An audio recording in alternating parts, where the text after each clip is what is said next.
What's going on, Pizza Fam? Listen, before we get into the episode, I just wanted to make a quick shout out to Thrive POS. They've recently partnered with the podcast and they bring an exclusive offer for our listeners. Listen, Thrive POS is not just a POS system. It was built for operators just like us. It's fast, it's reliable, and most importantly, it helps us focus on what matters: our pizza, our people, and our profits. Check out the exclusive offer from Thrive POS at thrivepos.com/Pizza King, or just click the link in the description. Now let's get into the episode. What's going on, Pizza Fan? Welcome back to the Pizza King podcast. I'm your host, Tyrell Reed, and we are doing takeout tips. Look, life be life, and I know I was supposed to give you one last week. We did not do it. It was just too much going on. But with that being said, I am here to give us a full recap of month one here in the shop. As you can see, I'm in here. So month one, we'll give you kind of a quick recap on how we did, what's going well, what we're still working on, and what's most important. Did we make money or did we lose money? So let's just start straight with the numbers. Net sales, $32,404. Not bad. Our goal for January was actually just to do, $25,000. I set that goal with somebody that I'm working with. We both looked at our shops and said, look, if we can do 25, well, that's a good, well, not a good month, but it was a good start for us. So we set our goal at 25K. We actually came in above that. We did 32,000. Net operating income, NOI, which is our profit number. Net income, $578. 1.8%. Not great, not terrible. We didn't lose money. So technically we were profitable, but barely profitable.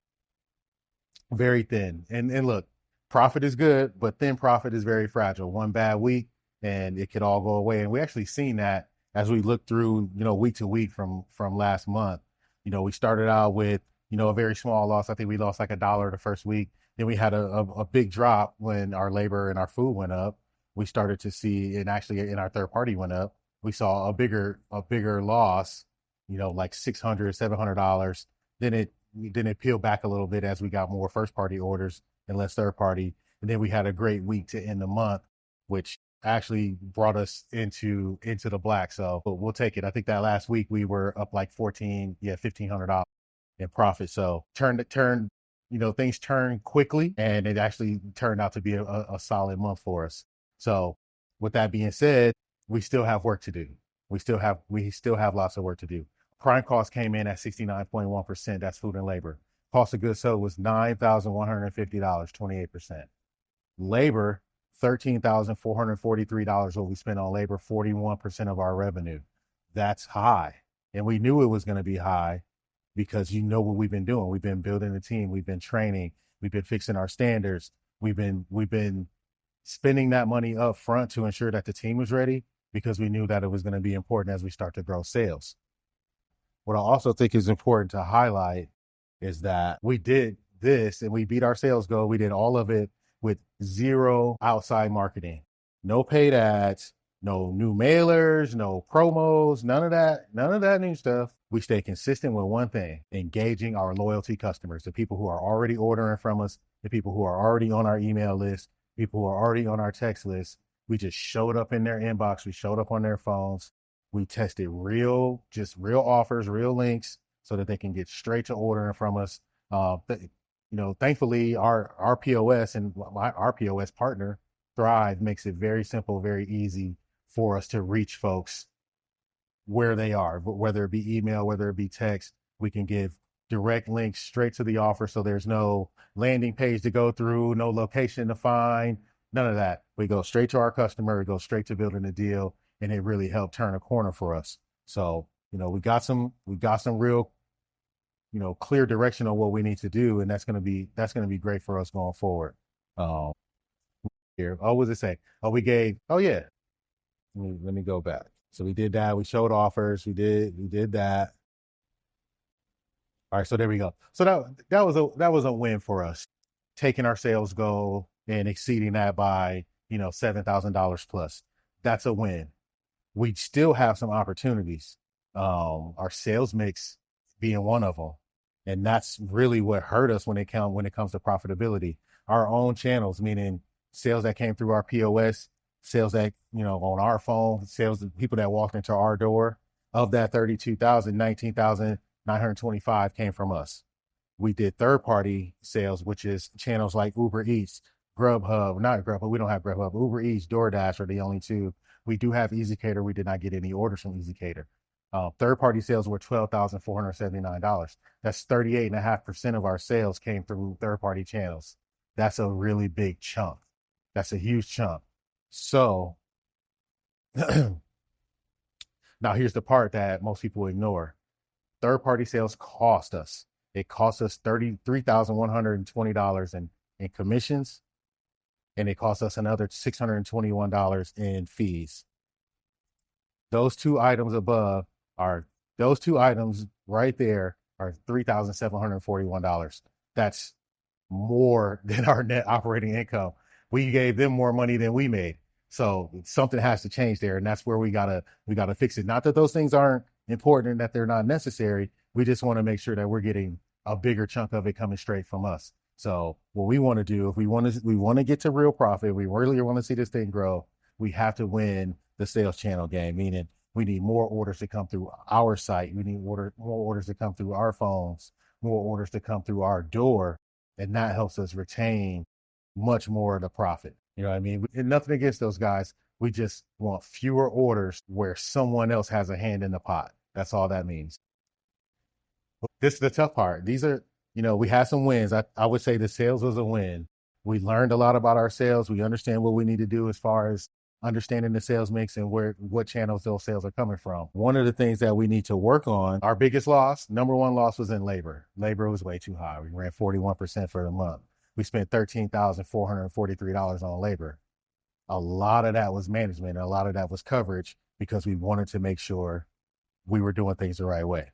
So management wages over that time, $8,020.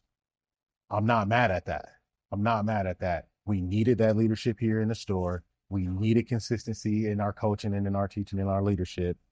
And we needed to put the rest of the team in a place where they could trust us, understand what the needs were, and then go forward from there. So I'm not mad at it. We just can't keep it there. We need one simple goal, and that's to increase our sales so that we can cover our management labor and cover our. All right, let's clap that. The goal now is simple. Keep the standards, raise the sales. Keep the standards, raise the sales. That's our goal. Listen, the losses won't stay there as long as we know we can put more sales on top of it. All right. And then our second biggest loss was our profit margin. Our profit margin was way too thin. $578 on 32,000 is not safety. That's not even really profit. It's really understanding where our break even is. So, one bad week can wipe all of that out. Like I said before, one bad week can just take your sales and put them and just take your whole month and a profit and just wipe it all out. So, and not just one bad week of sales, one equipment repair, one slow weekend, and you could just wipe out all of that progress and all that profit. So we have something that we can build on, and we just need to make sure that we increase that. And we talked about what that means. Month 2 is going to look a little bit different for us. We're going to show some progress. Our part four says progress you can't see on the P&L. So we did have some other wins that don't necessarily show up financially, but they counted big for what we do here in the store. Some of those included making huge progress on our training. We made huge progress on our cleaning and our organization. We made huge progress in our consistency and our engagement with the customers. Those are important. We have much better accountability here. Those are things that we can't measure with a dollar amount, but they mean the world to what we're doing here in the store every single day. So very excited about the progress that we made here in the store. All right. And stable sales makes every one of those percentages easier to manage. All right. Here's what changes next month. There ain't no big speeches. You already know. We're not, no big speeches. We just making moves, making adjustments, and going forward. Labor will become more of a focus as we start to control that. We'll tighten up the schedule a little bit. We will cut any overlap that doesn't really, make any sense. We'll start to let the little birds fly on their own so that we can start to go focus on other areas and start to push some of the sales building that we know that we need to do. We got our shift managers. All right. Number two, food cost control. We will still continue to tighten up our portioning. We just went through our if you've been tracking the progress, we just went through our product knowledge and brand standards week. So everyone is on the same page. One of the big advantages is that we have so much experience here. And with that experience comes people who have been trained different ways in different stores from different leaders. So we really wanted to bring all that together. And we started to notice it on some of the busier shifts when it's like, oh, that's how you make that? Oh, you make the spicy Italian that way? Or why do you cut the sandwich that way? So really wanted to start, fixing all of those little things so that we're all doing things the same way. So that's a big focus for us now going forward. Third thing that we're working through, continuing to grow first party sales. We want sales coming from us. We want to, continue to increase the visit counts for our customers, bring them back a little bit sooner, more offers for our loyalty members, which continues to drive first party sales for us. And then lastly, we want to continue to build a team. We're going to grow. Our sales are going to grow. We know exactly where we need it to be, right? We know what it takes to run this. We know what it takes to pay our bills. Now we need to work on taking it to the next level from a sales perspective. So that's month one. Revenue, $32,000. Income, $578.